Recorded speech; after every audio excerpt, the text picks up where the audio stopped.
the greatest respect to Stephen, I haven't watched such nonsense on British television in a long, long time. Islam doesn't get special treatment. We're not soft on Islam. In fact, the opposite is true. In fact, we're relentlessly negative about and full of stereotype towards Islam and Muslims. You can now say things about Islam and Muslims that you would never say about any other sort of things? Faith or minority group. Well, let's take one example recently. Last week, the Daily Express on Saturday morning led with the headline, "Muslim plot to kill the Pope." Can you imagine a headline which said Jewish plot to kill the Pope if 4 people had been arrested and we weren't even sure whether they were guilty, whether they were Muslims, etc., etc. In fact, all 6 people were released without charge on the Monday, and the Express put a tiny paragraph on page 9 saying they were released without charge. But they led on Saturday morning with Muslim plot. All of us, all 2 million of us, were planning to kill the Pope, it seems, according to the Daily Express. Let's look across the continent at this aggressive, expanding Islam. We have the rise of the far right as recently as Sweden, where a party in Sweden, which had never done well, did well on an anti-Islamic platform. We have Switzerland, where minarets have been banned. We have France, where burqas have been banned. In Belgium, where they have no government, the parliament spent 4 months debating a ban on the face veil. That's what they saw as their priority. And you mentioned a terrorism threat. This has nothing to do with terrorism. This is a cultural problem, a paranoia about Muslims in our midst that's nothing to do with security. People have always been afraid of strangers in their midst, of the other. You go back 100 years and you look at the Evening Standard headlines about the smells which the foreign Jews bring to London. You look at the treatment of the Irish in the 70s, 80s. You look at black immigrants when they came. There's always going to be an other. And today, Muslims make up a very large minority and are seen with fearful eyes and whipped up by people like Stephen who are rather ignorant about us. Of course you can't equate God and proof for God and discussion of God with a demonstration in a laboratory. That's never been the case. The idea is different, to shift it differently, which is this. I would ask you this question instead. Deep down, do you believe that the universe is constituted only by stuff, by material, or is there a mystery at the heart of things? Do you believe that you are purely synapses, or is there something immaterial and eternal about you and those you love? Do you believe that things like love are just an epiphenomena of the way evolution has put us all together, or do you think there is something that in the fact that immaterial things like ideas and love and consciousness have such a profound influence on our lives that lead you to believe that the intangible can be at least as real or more real than the tangible? If that way of looking at the world appeals to you or speaks to you, then you understand that Laplace, in order to explain how the heavens go, may not need the hypothesis of God, but that in order to explain why there is something rather than nothing, why there is a deeper meaning to life than stuff alone, that's something that speaks to you and lets you understand that God is real. That's part one. Wait. Part two is there are, in fact, things that are suggestive of something greater in even the scientific worldview, which is why, by the way, in the American Academy of Science, more than half consistently, and this has been true for the last 100 years, 52% of scientists say that they believe in God. And that is the fact that everything exists rather than nothing, that consciousness, which is still inexplicable to human beings, is real, that I make sounds, and which is immaterial, and it touches you in some way that makes you want to change things. The way of looking at the world, even from what we can see and touch and feel, suggests that there's something greater than what we know. And now, go right ahead. And that question, whether Islam is a religion of peace or a religion of war, for some Muslims, it's a religion of war. For the vast majority of Muslims today, it's a religion of peace. Just like for the US, for Americans, for some Americans, the US Constitution supports the right to abortion, and for others it doesn't. The same document, the same text, is the subject of dispute and fierce dispute in this instance. And one of the things that we discuss in this dialogue is that actually if Islam is only what Muslims make it through the process of ijtihad or interpretation, if the vast majority of Muslims today are not jihadists, then only because that's what Muslims are interpreting it to be, today it happens to be by majority rule a religion of peace. But that's not to say that there is an incredibly vocal and disproportionately prominent minority within our own communities of Muslims who subscribe to the view not only that it's a religion of jihad and war, but are actually fighting and engaged in that war. And it's that vocal and organized, highly organized minority, as represented by ISIS, in some instances they're controlling countries, that we must challenge head on and accept the fact they exist and not obfuscate and bury our heads in the sand and pretend that this isn't really a problem. Well, there's no doubt that what is the Islamic threat, essentially, is, which I'm sure we'll talk about more, but which I would say is of a particular brand of Islam, which is right now a virulent strain, is something that has indicted all religion in some people's eyes, and I would say also that science and the place of science, which is at the heart of, in particular, Dawkins and Dennett's book, is part of what people debate about and I think don't understand very well. What do you think they don't get? They don't get that science is powerful, but it's narrow. And the idea that science explains human life is an idea that I think is promoted only by people who are under the misimpression that the place of science in human life is a scientific question, when in fact it's a philosophical or religious question. And you can't explain the place of science in human life in scientific terms, just like you can't explain what an idea is in scientific terms. It's intangible and philosophical and religious. And I think that a lot of people are, or at least a number of people who are educated scientifically but not philosophically or theologically, think that now that science is as powerful and as potent as it is, there's no place for religion, or it has in some sense disproved religion. What's driving all the violence and chaos in the Middle East right now? Haven't you heard? It's the age-old conflict between the Sunnis and the Shias.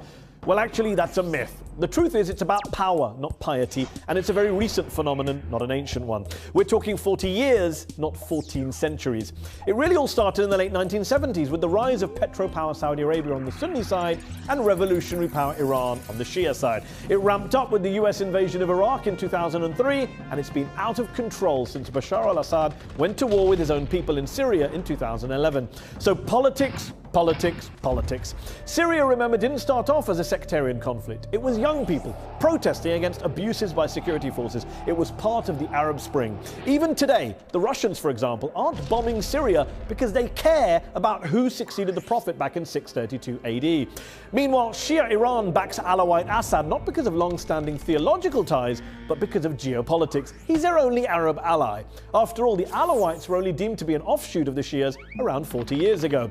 Oh, and Iran has also spent the past 2 decades backing Sunni Hamas, not just Shia Hezbollah. So much for ancient hatreds. Then there's Libya, where it's not Sunni against Shia, it's Sunni against Sunni. And of course Yemen too, where supposedly it's Sunni government forces versus Shia Houthi rebels, yet the Shias in Yemen are called Zaydis, and Zaydis aren't actually that dissimilar to Sunnis in their beliefs. As a US diplomatic cable from Yemen released by WikiLeaks pointed out, members of the two sects often pray in the same mosques and practice many of the same customs. So a lot of this Sunni-Shia conflict narrative is just a product of lazy, simplistic, cliched journalism, which not only allows a whole host of Western governments to avoid responsibility for a mess in the Middle East that they helped create, but also glosses over the fact that yes, ISIL wants to kill every Shia it can lay its hands on, but most Muslims just want to get along with each other and aren't buying into the ISIL narrative. To talk incessantly and sweepingly of a global Sunni-Shia conflict completely ignores political alliances, lifelong friendships, and yes, love stories too. The Middle East's a complicated place, and the violence there has far more to do with power grabs, identity politics, tribal splits, economic grievances, and foreign military interventions than theological differences. We're not witnessing a Sunni-Shia religious war. Well, not yet. It might well turn into an unresolvable, intractable sectarian conflict, though, if we keep treating it as if it is one. What is God, Rabbi?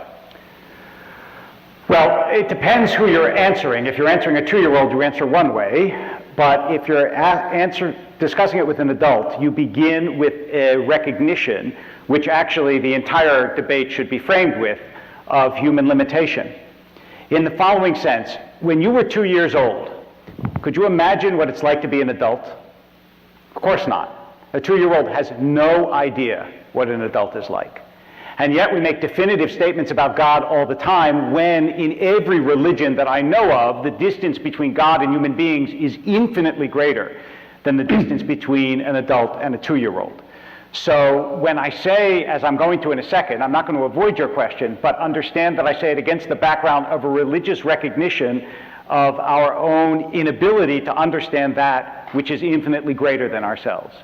My thumbnail definition of what God is that God is the source of everything that exists, and God is someone, something with whom a human being can have a relationship, and that you can live your life in alignment with a godly purpose. That form of pluralism that existed in those early years, that has been lost because of the rise of both fundamentalism and Islamism, and I distinguish between the two in the dialogue. The only way forward is for us to recognize that. And of course, relative to medieval periods, it may have been good, but actually there's a lot in the medieval time that we don't want to reclaim. But we have to just recognize that exists, because no one has the right to claim that they have the definitive view on any scripture, on any text. So the logical conclusion from all of this can only be secularism, because there's no Pope in Islam. And that's essentially, in a nutshell, what I'm arguing in the dialogue with Sam, and what I hope that Sam has kind of recognized in what I'm saying as well. Have you ever asked yourself where the universe came from? Was there a beginning to the universe? Or does it just go back and back forever? Typically, naturalists have said that the universe is just eternal and uncaused, and that's all. But there are good reasons, both philosophical and scientific, to doubt that this is the case. As the physicist P.C.W. Davies says, the coming into being of the universe, as discussed in modern science, is not just a matter of imposing some sort of organization upon a previous incoherent state, but literally the coming into being of all physical things from nothing. In fact, in the year 2003, 3 cosmologists, Arvin Bord, Alan Guth, and Alexander Vilenkin, were able to prove that any universe, which is on average in a state of cosmic expansion throughout its history, cannot be eternal in the past, but must have a past space-time boundary. So, why does the universe exist instead of just nothing? Where did it come from? There must have been a cause which brought the universe into being. We can summarize the argument thus far as follows. Premise 1, whatever begins to exist has a cause. 2, the universe began to exist. 3, therefore, the universe has a cause. Very often when people argue with you, especially when they argue about religion, they attribute their own beliefs to logic and your belief to psychology. So religious people believe in something because they need to be loved, or they need a crutch, or they're weak. But I believe what I believe because it's true and scientific.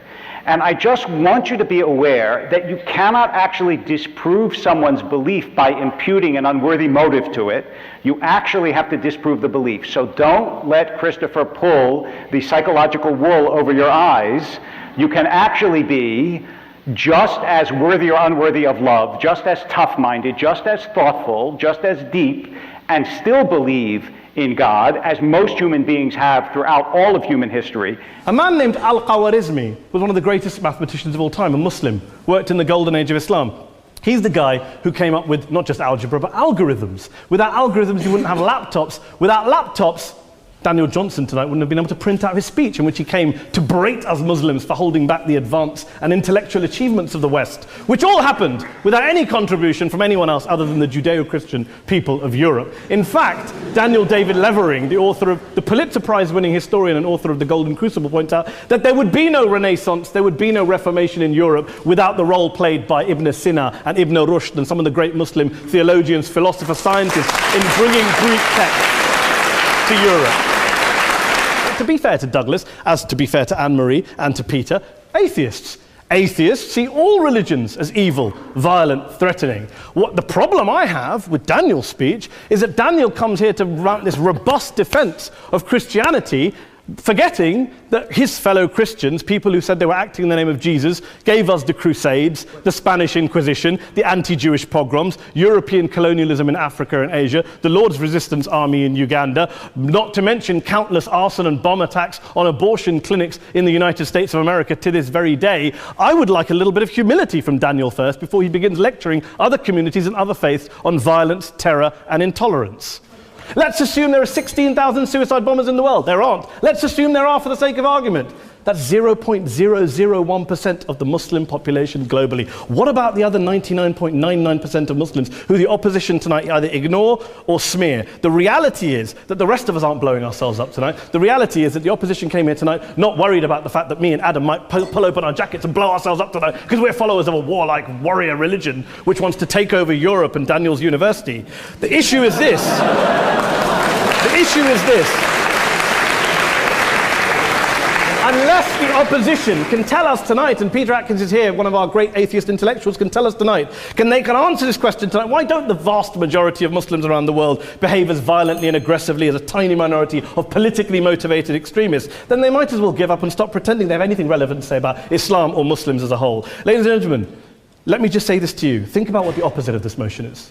If you vote no tonight, think about what you're saying the opposite of this motion is. That Islam isn't a religion of peace, it's a religion of war, of violence, of terror, of aggression. That the people who follow Islam, me, my wife, my retired parents, my 6-year-old child, that 1.8 million of your fellow British residents and citizens, that 1.6 billion people across the world, your fellow human beings, are all followers, promoters, believers in a religion of violence. Do you really think that? Do you really believe that to be the case? They say that in the Oxford Union, the most famous debate was in 1933 when Adolf Hitler looked out for the result of the King and Country motion, where they voted against fighting for king and country, and Hitler was listening out for the result. Well, tonight, 80 years on, there are two groups of people around the world who I would argue are waiting for the result of tonight's vote. There are the millions of peaceful, non-violent, law-abiding Muslims both in the UK, Europe, Asia, Africa and beyond, who see Islam as the source of their identity, as a source of spiritual fulfillment, of hope, of solace. And there are the phobes, the haters, the bigots out there who want to push the clash of civilizations, who want to divide all of us into them and us and ours and their. Ladies and gentlemen, I urge you all not to fuel the arguments of the phobes and bigots. Don't legitimize their divisions. Don't legitimize their hate. Trust those Muslims who you know, who you've met, who you hear, who don't believe in violence, who do want you to hear the peaceful message of the Quran as they believe it to be taught to the majority of Muslims, the Islam of peace and compassion and mercy, the Islam of the Quran, not of Al-Qaeda. Ladies and gentlemen, I beg to propose this motion to the House. I urge you to vote yes tonight. Thank you very much for your time.